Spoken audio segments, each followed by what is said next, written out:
चला आता पाहूया प्रॉम्प्ट इंजिनिअरिंग काय आहे. प्रॉम्प्ट इंजिनिअरिंग हे असं शास्त्र आहे जिथे तुम्ही समजा एखादा क्वेश्चन तुम्ही सेट करत आहात परीक्षेमध्ये विद्यार्थ्यांसाठी.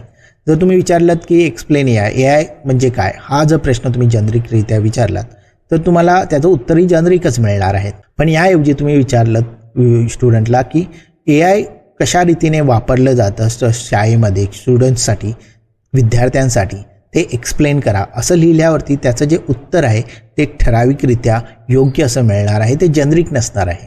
सो कशा प्रकारे तुम्ही क्वेश्चन विचारता त्याच्यावरती तुमचं उत्तर आहे. प्रॉम्प्ट इंजिनिअरिंग ही अशी गोष्ट आहे जिथे तुम्ही हा जो क्वेश्चन जो AIला विचारत आहात, जे प्रश्न तुम्ही AIला विचारत आहात ते योग्यरित्या मांडता, जेणेकरून तुम्हाला जसं हवं तसं उत्तर AI तुम्हाला देऊ शकते. याच कलेला, याच गोष्टीला म्हणतात प्रॉम्प्ट इंजिनिअरिंग. प्रॉम्प्ट इंजिनिअरिंग म्हणजे फाईन ट्युनिंग युअर क्वेश्चन, म्हणजे तुमचं प्रश्न जो आहे तो उत्तमरित्या बनवून तो AIला विचारणे, म्हणजेच प्रॉम्प्ट इंजिनिअरिंग.